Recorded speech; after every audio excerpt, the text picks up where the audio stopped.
Hi, my name is Azad, and I live in North Vancouver with my family. I'm Claire Parker. I'm 13 years old, and I was diagnosed with obsessive compulsive disorder when I was 10. I was 11 years old when I moved from India, and it was very new to me. I barely knew English, and I started going to school. I didn't know anyone. I didn't have that many friends. I was basically alone.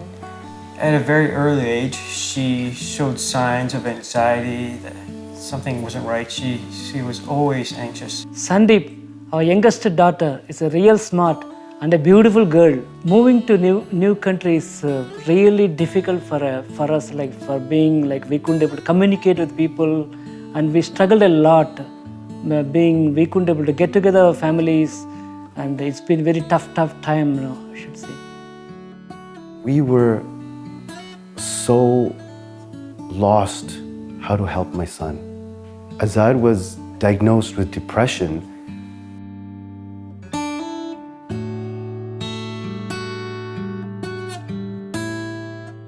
Well, my friend, unfortunately, he didn't survive a major collision.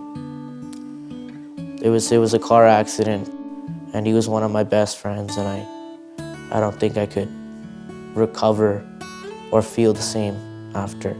The hand washing was a significant sign that compulsive need to wash your hands and to recite the alphabet a certain number of times, to play her piano pieces just a certain number of times. Certain numbers were good numbers, some numbers were bad numbers. These were some of the signs that really raised the red flag for us. Used to be a very good soccer player, playing all the time with his friends. He just stopped. He just didn't want to go to the field. He stayed mostly in his room all the time. She really resisted going to school. She didn't want to go. I just thought it was normal for kids to not want to go to school. But then came the field trips. Every kid loves going on field trips, but every time nearing the field trip, she'd start getting upset at us. She'd lash out at us for no reason. Sandeep, she had some new friends, and we thought of she is nice and things are okay and she's better. But she's becoming thin, and she's acting picky about food, and she's exercising every day, like for hours. We have no idea what is happening here, what is going on.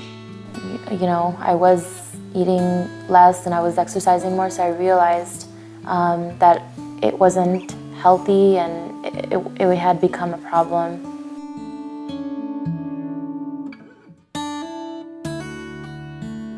We as a family, we all sit together and eat. But when we notice Sandeep, she has all the time excuses not to sit with us. Now we realize that she did have a problem back then, and this eating disorder.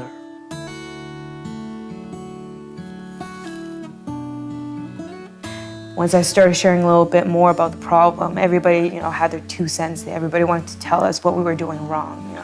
We're like, yeah, kids that age, you need to be stricter with them. You got to make them go to school. And a lot of them said, you know what, it's just a phase. Girls her age, As much as I like to believe that, but as a parent, there's always something inside you, and you know that there has to be something deeper than that. There has to be something wrong.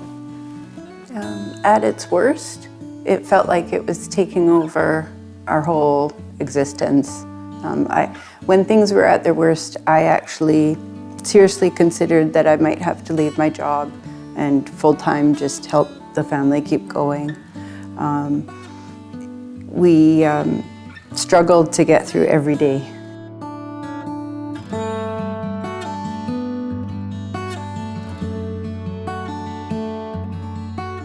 Mental health problems in teenagers and children can be really difficult to see because they're not like a broken arm or a fever where we can see them, and sometimes children and teenagers don't know how to talk about them.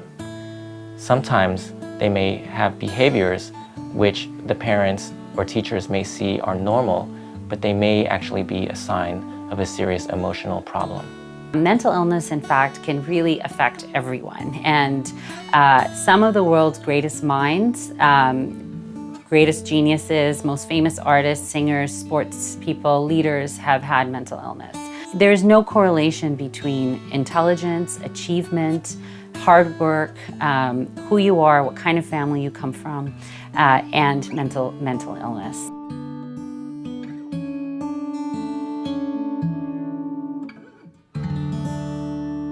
Really building a team around your child and getting as much help from all of the team. And sometimes we think that we just need to get the psychiatrist, but it's amazing how helpful a coach or teacher can be, a next door neighbor, someone to talk to who may have experienced something similar. Peer support, learning from other families, learning from other parents, learning from other relatives who may have experienced. So really putting yourself out there and opening up and talking about it can help, because you'd be surprised who might come in and be there for you.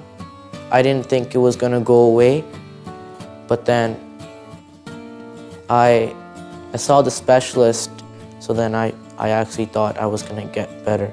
The school counselor suggested we contact the family doctor.